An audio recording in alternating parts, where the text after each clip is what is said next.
Welcome to this special place. This is the Israel Museum. We are right now overlooking the Shrine of the Book Museum. The museum is located just west of Old City, Jerusalem. We're going to be going to the model city of Jerusalem. It's an incredible model. It's a 50-to-1 scale. It's big, but it's going to give you a real good idea of what Jerusalem looked like shortly after the time of Christ. So we're going to be taking you down there. We're going to be showing you everything. And when we're done with this section, you guys are going to know Jerusalem, how it was just shortly after the time of Christ, like the back of your hand. So it's going to be a very, very special time. You guys ready to explore and do this? Okay, let's go ahead and do this.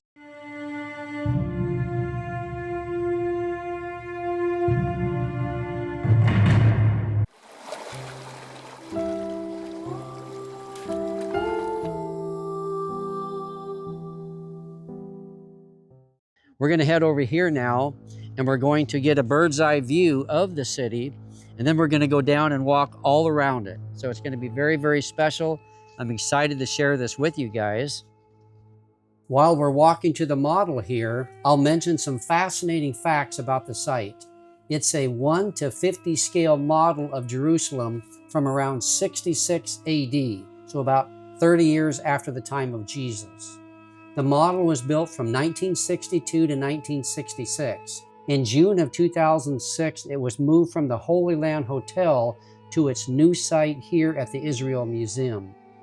The model is not entirely accurate, as many discoveries have been made since it was built in 1966.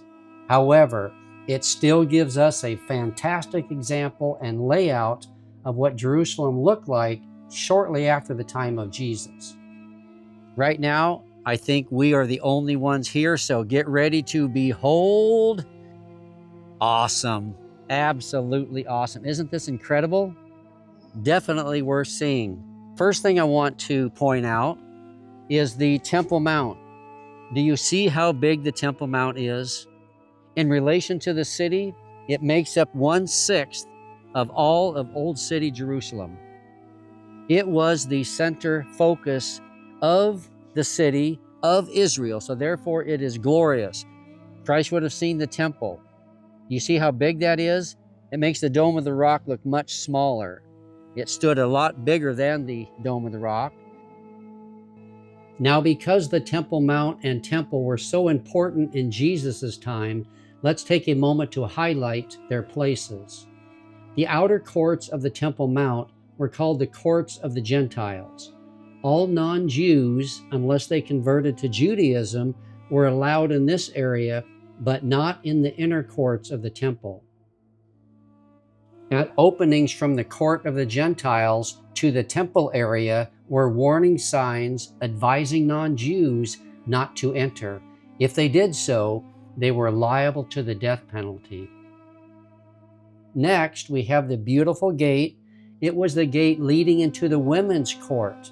It was here Peter and John healed the lame man, as found in Acts 3. In each corner of the women's court were chamber rooms. We have the chamber of wood, chamber of the Nazarites, chamber of the lepers, and chamber of the oils.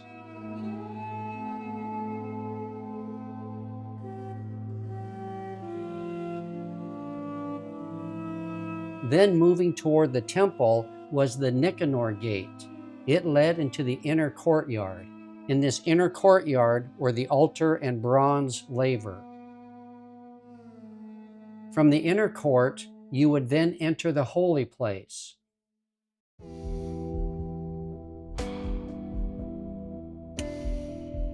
In the holy place was the menorah, the altar of incense, and the table of showbread.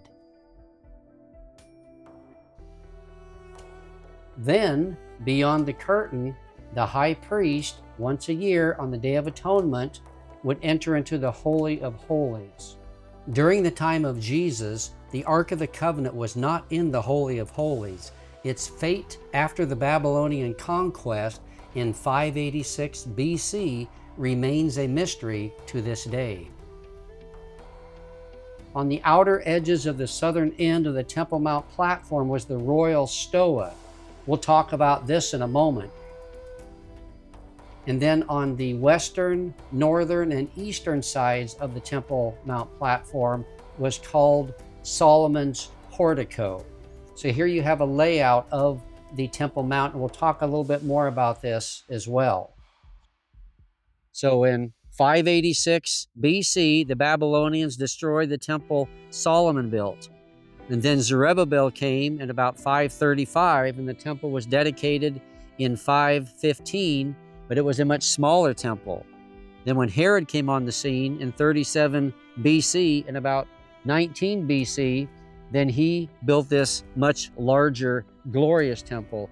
And the temple that Herod built was far more bigger and glorious even than Solomon's. We walked on the Temple Mount a few days ago and we saw the size of Solomon's platform. We talked about the different places, but right along here, this is the eastern gate right here. However, the latest archaeological findings show that the model is incorrect here. The eastern gate is actually to the right a bit. Some believe the eastern gate aligned with the original temple entrance as described in the Mishnah. However, the Mishnah was referring to the Nicanor gate. On the Temple Mount platform today, you can see where the eastern gate is in relation to the original temple, which was directly over where the Dome of the Rock is today. Right along here, we'll see it from a different angle, but can you see the porticos all around it? And then what is this right here? That's the royal stoa. This is the spot right here that we believe where Pentecost took place. We've talked about that quite extensively. It was the hour of prayer. The disciples would have been there on the hour of prayer. There were 3,000 that got saved.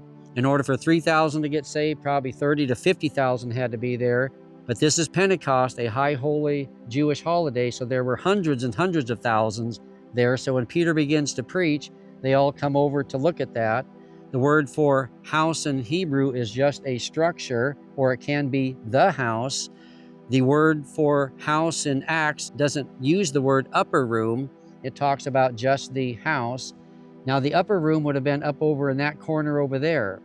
It was a highly densely populated area, and so it had narrow streets, buildings. So how could logistically of Peter preach through these walls? He had to preach in alleys. It would have been virtually impossible for him to preach to 50,000 people or 30,000 people.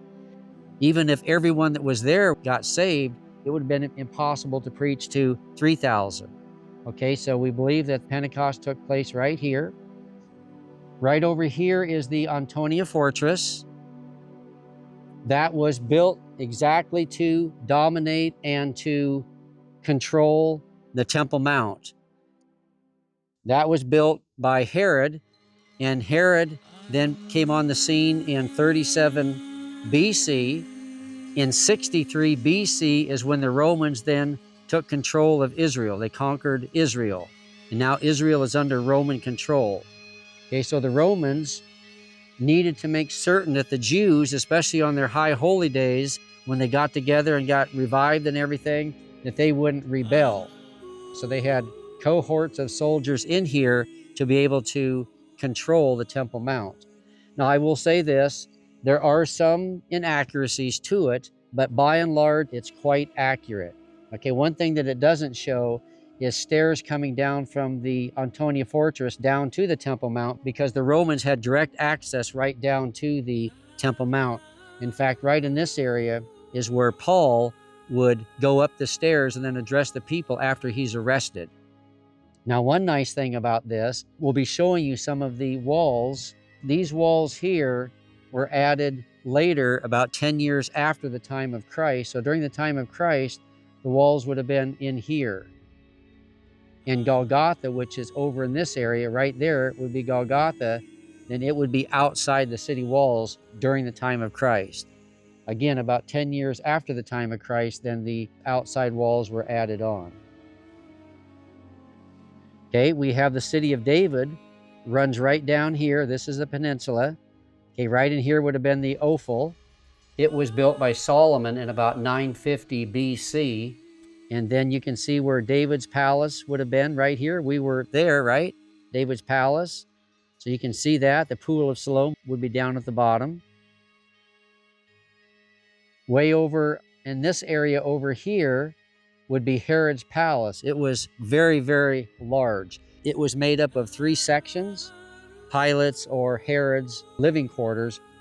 It had an inner garden area, and then it had a cohort or so of soldiers.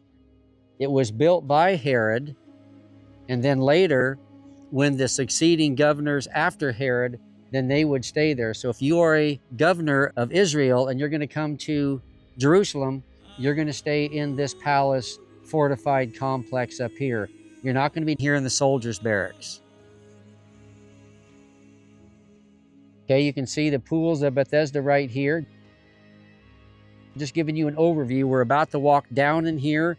We're just going to slowly walk all around it and see the whole thing, pointing everything out, but giving you a bird's eye view at this point. Okay, we got a question. Great. Yeah, ask me all the questions you'd like. The strange bend in the wall. Okay. The strange bend in the wall would have been right about in here. Okay, so the original platform of Solomon is roughly going to be from right here, going to the wall, going over here, going to here and stopping about in here, and then going over there.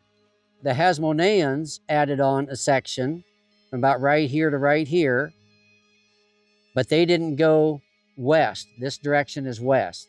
They just went over here to Solomon's platform and then went over. Herod, then in around 20 BC, then he's going to add on over here. But he's also going to redo a lot of the Hasmonean because he's going to put arches underneath. The curious bend in the wall would be about right here.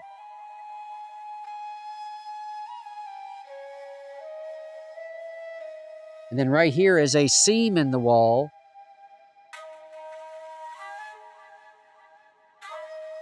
So this here would be Hasmonean to here, and then from here it would be Herod's expansion to here.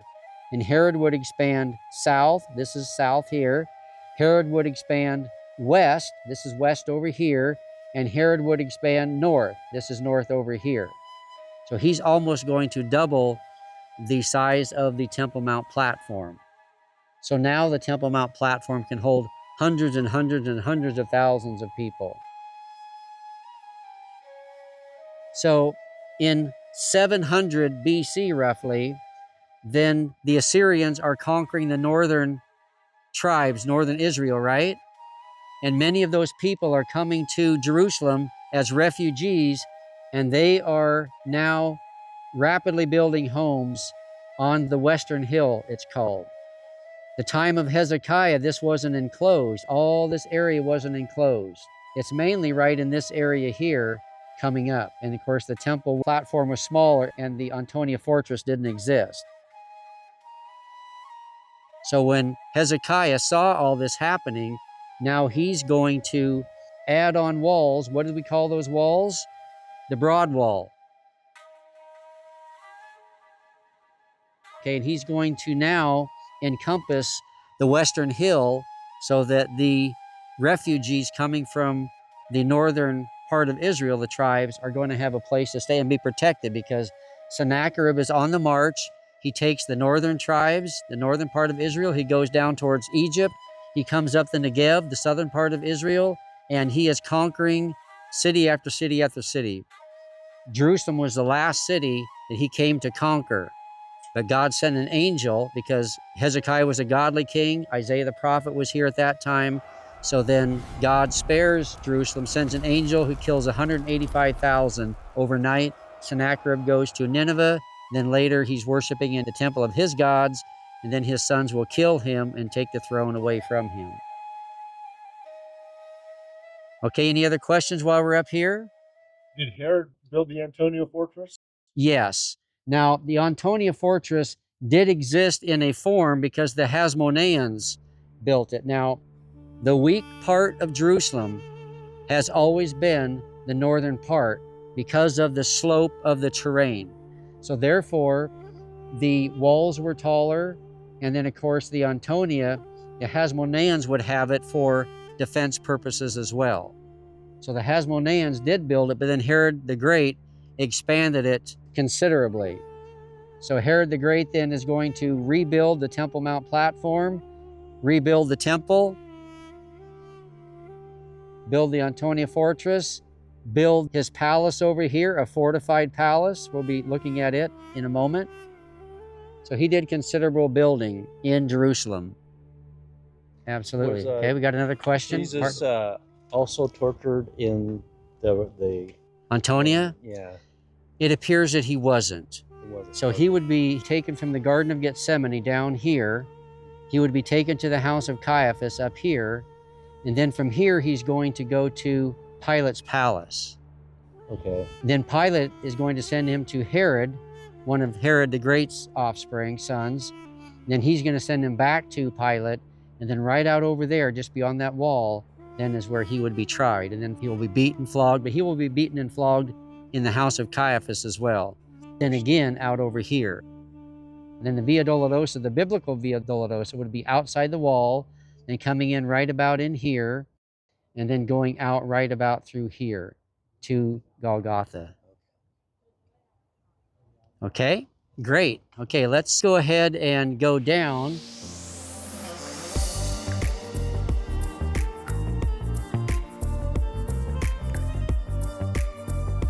Again, there have been discoveries made since this model was built, so they haven't revised it. This model was an unbelievable undertaking. It's all to exact scale. It's a 50-to-1 scale. Shalom. Okay, so we'll start right here in front of the temple here. So gather around. So right here, we would be on the Mount of Olives, and then the Kidron Valley would be coming right through here. Okay, this would be the Kidron Valley. As we mentioned earlier, the model has several things wrong due to discoveries made since it was built. One of them is the location of the eastern gate. It would have been positioned to the right instead of where it's currently located. Because in the Mishnah, where it talks about being able to look down through, it says a gate into the Holy of Holies, from the Mount of Olives looking down, you couldn't look through here and then come back up into the holy place.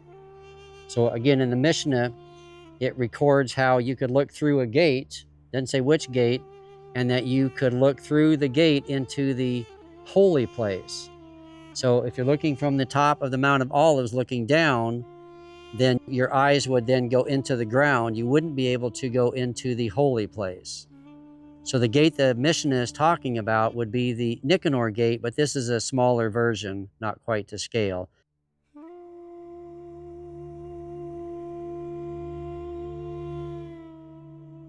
And here you would look right into the holy place. So today, if you look, the eastern gate does not line up with where the Dome of the Rock is, because the Dome of the Rock is exactly over where the temple once stood. Evidence for that is overwhelming.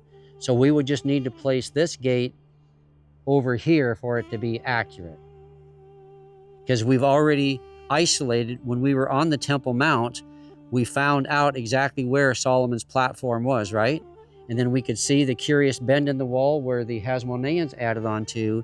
Then we could see a seam in the wall where Herod added onto. So taking all those into consideration, then the eastern gate would have to be over here. But other than that, everything's good. But do you see how massive and how big the Royal Stoa was? Absolutely unbelievable in size.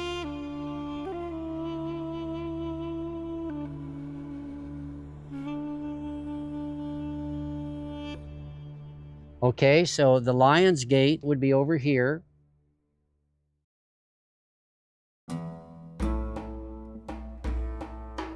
This is also called the Sheep Gate. Okay, so we'll come over here now, and we will look at the southern wall of the temple. Again, there's some inaccuracies here, but God bless this model. So here's the southern access here. We know that there were 3 gates here, right? We saw those, right? Those were called the Hulda gates. Then over here were 2 gates, double gates. So you would enter through the Hulda gates and you would exit through these gates here. Unless you were suffering great grief for some reason, then you would go against traffic going this way up, and then people could show you comfort as it was appropriate.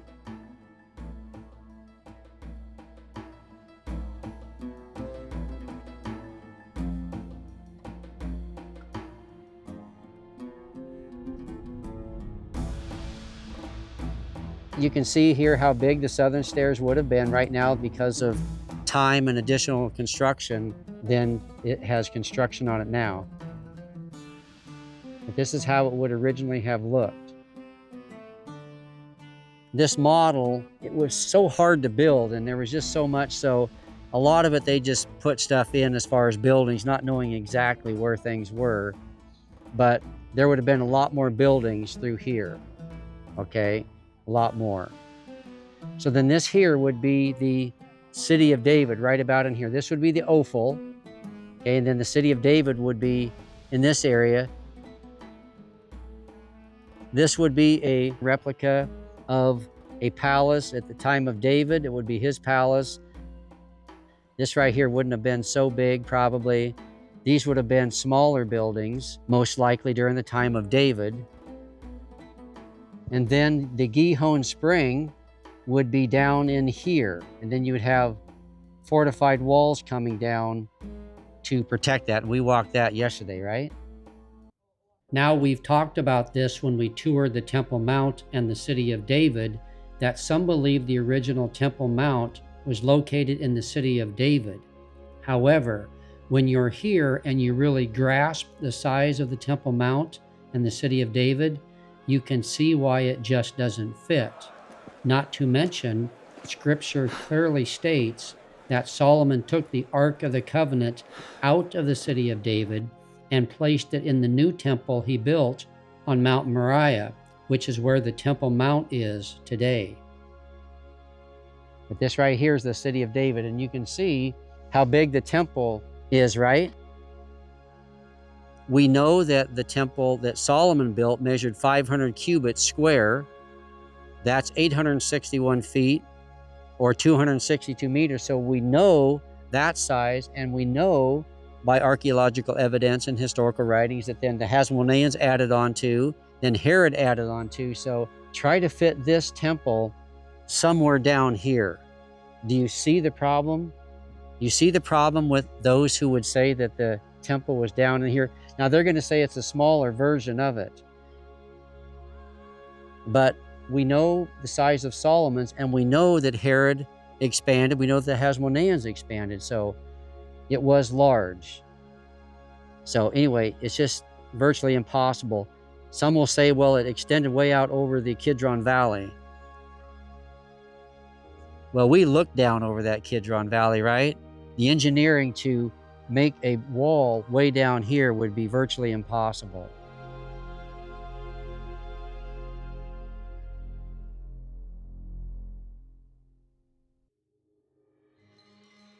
Give me a short version of the water, the Warren shaft. Yes, okay. Let's step right over here in front of this, okay? Thank you. Yeah, ask me all the questions you want. This is a great time. We're not in a hurry. We know where David's palace is. Okay, so the Gihon Spring was right in this area right here. Okay, this would be the Gihon Spring. So the Gihon Spring is in the base of the Kidron Valley. Almost, not quite, but almost.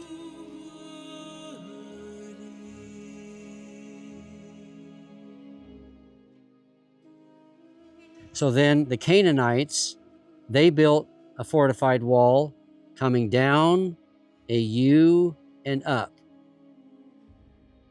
Yesterday when we walked the city of David, when we got down to the lower part, we could see this wall here, and we could see this right here. Okay, but anyway, it would come down in a big U and then go back up. That would be the Gihon Spring. and that would be where Solomon would be anointed. And then Hezekiah is going to take the water out of here, and he's going to run it underneath the city and take it down to the Pool of Siloam. The Canaanites will do it, but theirs is going to go kind of out. Hezekiah wants his going inside, doesn't want any exposure outside. He wants it within, so he goes under. So those of you that walk the Hezekiah's tunnel, you are underneath the city of David considerably. Answer your question? Yes. Okay. What was the overall drop in the tunnel? It is 1 foot or 30 centimeters. Okay, so now we come down here. We're at the lower tip of the city of David. And what do we see here? See the Pool of Siloam right here. The model's a little off, God bless him. The pool will be more down here, but anyway. So then the Pool of Siloam is here, huge, massive pool. So then you see this right here. This would be the Pilgrims Road going up.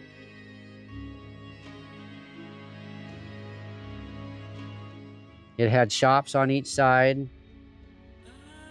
It was a very large access from the population coming from the Jordan Valley, coming from the Galilee, coming from the Sea of Galilee, all of the traffic coming from the Jericho, all of that's going to come up. And then they're going to go to the Pool of Siloam, be ritually cleansed, and then they're going to go up the Pilgrims Road. Where does the Pilgrims Road end at? Right up here. What is this right here? That's Robinson's Arch. So that is a major access. Then we have the Holy Gates over here, which is a major access. Below the southern wall, we have 48 mikvahs. And then over on the west side, we have many, many mikvahs over there. We have the Pool of Siloam, we have the Bethesda pools, we have the Pool of Israel on the north side of the Temple Mount platform. A lot of water. Then, of course, Solomon, and then the Hasmoneans, and then Herod, they would then renovate the aqueduct from Bethlehem that would run and then come in at the Temple Mount on the west side.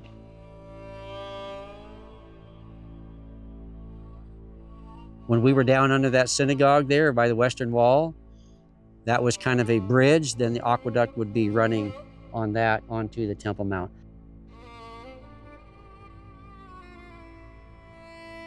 Also, the Temple Mount has cisterns, some of which hold millions of gallons of water. It's just unbelievable how much water there is on the Temple Mount platform. We get a good idea here. So we have on the east side of Jerusalem, we have the Kidron Valley. Then we have the Tyropoeon Valley that basically runs on the west side of the Temple Mount platform. It comes down through here. Then the lower part is going to be where this drainage comes out. And then we'll drain down into the Hinnom Valley. So we have the Hinnom Valley here to the south. We have the Tyropoeon Valley kind of running north and south a little bit, and the Kidron Valley basically running north and south. Over time gotten filled in, huh? Yeah, the Tyropoeon Valley has been filled in over time. Even the Kidron Valley is not nearly as deep as it was during the time of David or time of Jesus. This right here, the Hinnom Valley, would be what was called Gehenna. Gehenna is the word we use for hell in most of our modern translations. This is where things would be burning all the time, animals rotting, their sewage, their waste. It was just absolutely gross. But also during the time of the kings, there would be worship to Molech and these false gods down in here. Okay, so we'll just continue around as we're walking once again. This would have been the western hill. It was densely populated, and then Hezekiah would encompass the wall in around 700 BC. Supposedly it had a theater, a Roman theater.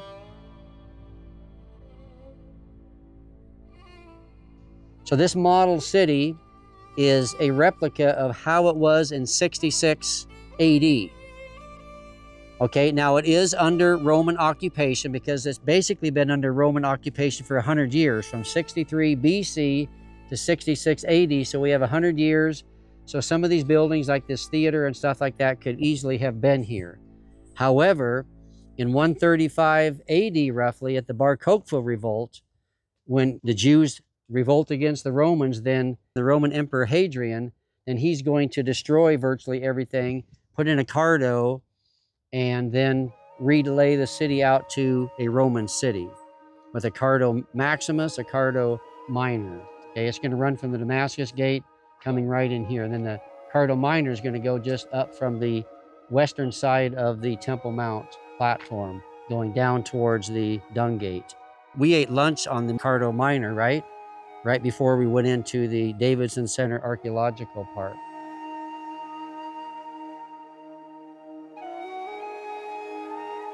Okay, the next big thing I really want you to see here and understand, this right here was Herod's palace. He built these 3 towers.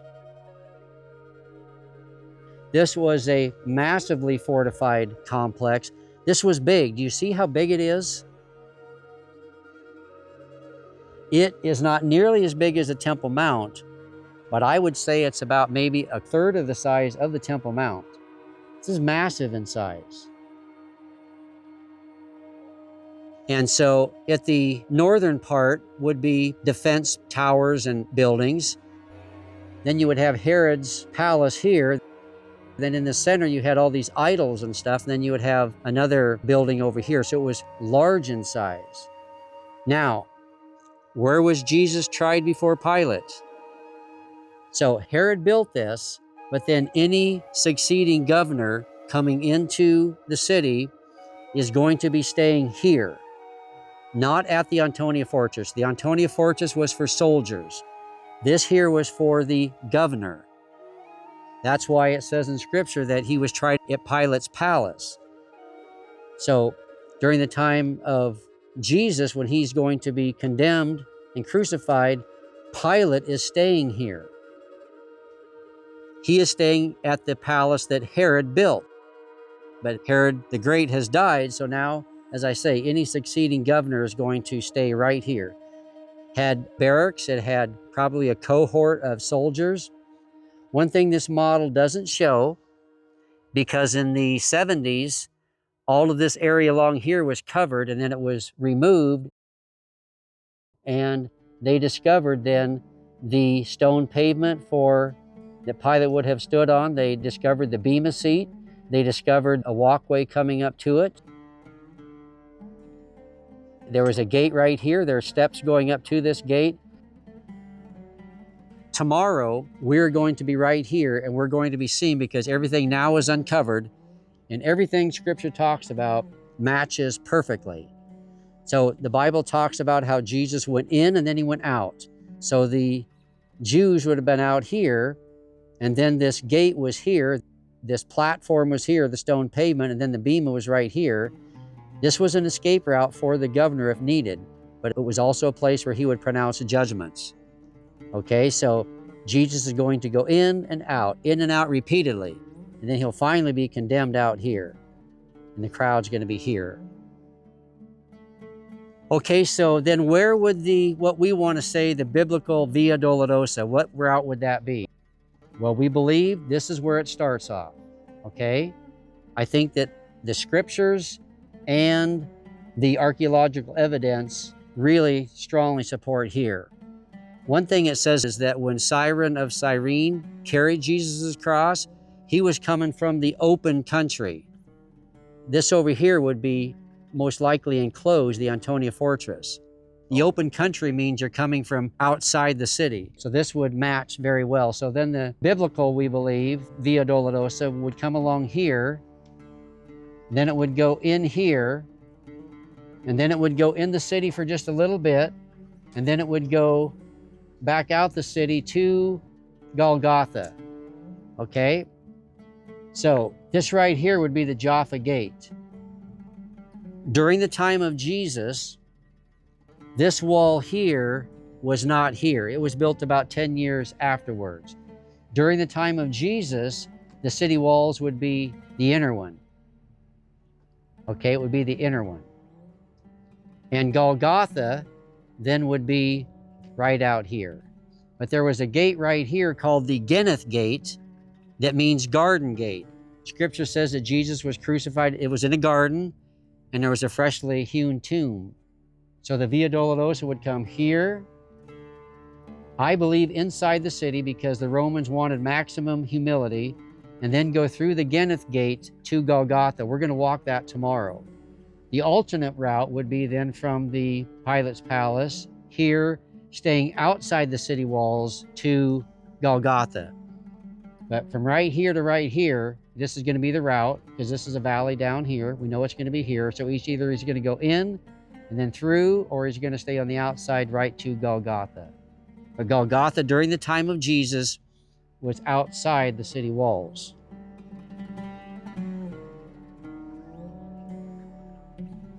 Okay, so this area up here then would have been enclosed then after the time of Jesus, because the city's growing and we want to be protected, so people are moving inside the city and the city's being enlarged. Shortly after Jesus, during this period, is when the city is going to be its biggest. Really expanded from the inner wall. Yeah, it expanded a lot out over here. Yeah, it was a large expansion. So in roughly 40 AD, the city is going to reach its maximum size. Are these homes here kind of typical what you'd see? They look pretty large. Yeah, I think the artists have taken pretty good liberty. I think they would be a lot smaller. These are looking like they're more elaborate homes.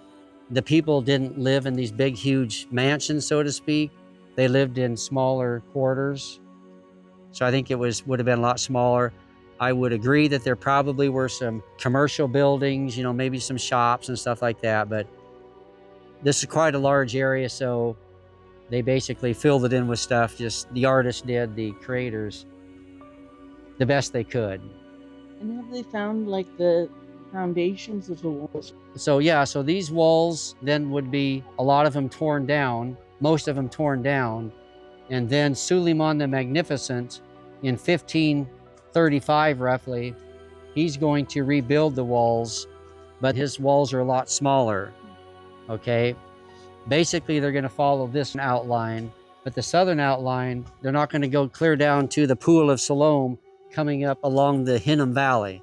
They're going to be coming in considerably.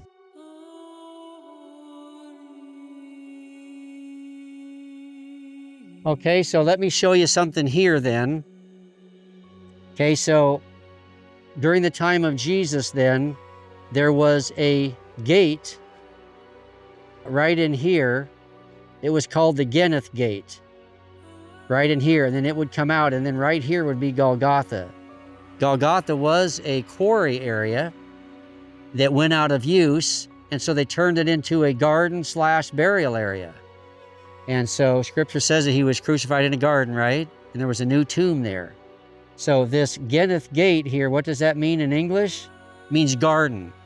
So we know that there was a gate there called the Garden Gate, which matches Scripture. And then again, Golgotha would be outside the city walls during the time of Jesus. We're going to be walking under where we believe the Geneth Gate or the Garden Gate was.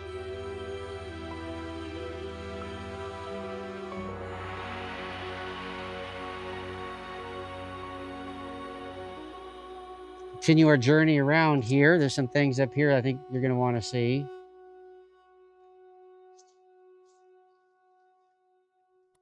Okay, we'll look at the Pools of Bethesda, where an invalid, sick person went for 38 long years and then Jesus healed. We'll be here tomorrow at the Pools of Bethesda. There were two of them, a southern and a northern pool. Hezekiah built them. He diverted water from the Kidron Valley and then brought it in here. This would be living water. Is that where that other big cistern that held water? Yeah, right there? Or above that? This right here, the Israel Pool. The Israel Pool would have been right out over in here. Yeah, do you see it there? Yeah, on the map it says it's right here. Yeah, so right here is the Israel pool.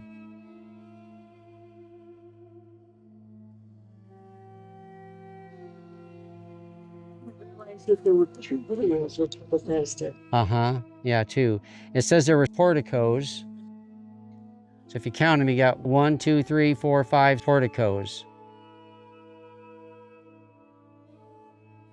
You had a question, Frank. Stephen and James. Okay. So one belief is that Stephen was stoned just outside the Lion's Gate, right out in this area. Another belief is that he was stoned by the Damascus Gate. It seems the majority believe it was by the Damascus Gate. But many believe that it's here too, because another name for the Lion's Gate is what? Stephen's Gate. Okay. So then your other question was, where would James have been Tossed. tossed?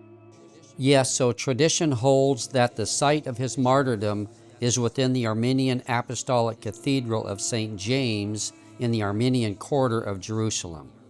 That's the best that we can get at this point.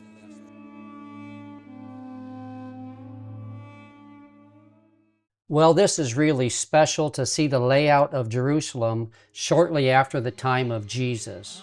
It really helps us get an idea of how it was, so when we're seeing all the sights in the city, we have a better idea of how it was. And as we continue our tour in the Holy Land, and especially Jerusalem, we'll be referring back to this model city throughout the whole time we're in Jerusalem. As we wrap up this special site, what faith lessons can we learn? Since the time it was first captured by King David until now, it has been a place of extreme blessing and punishment. When the Israelites obeyed God, they experienced supernatural blessings, protection, and miracles, and became a voice from God to minister to the surrounding nations. However, when they disobeyed God, they experienced punishment, a lack of protection, and judgment, and were a terrible example to minister to the surrounding nations. So what about us? Do we want God's blessings in our lives, or to be under His hand of punishment and judgment? It's estimated that Jerusalem has been destroyed and rebuilt around 40 times. It was destroyed as a result of God's judgment for disobedience, and it was rebuilt due to His blessings as a result of obedience. What about us? When we disobey God, our lives are destroyed. The wages of sin is death. Sin brings destruction.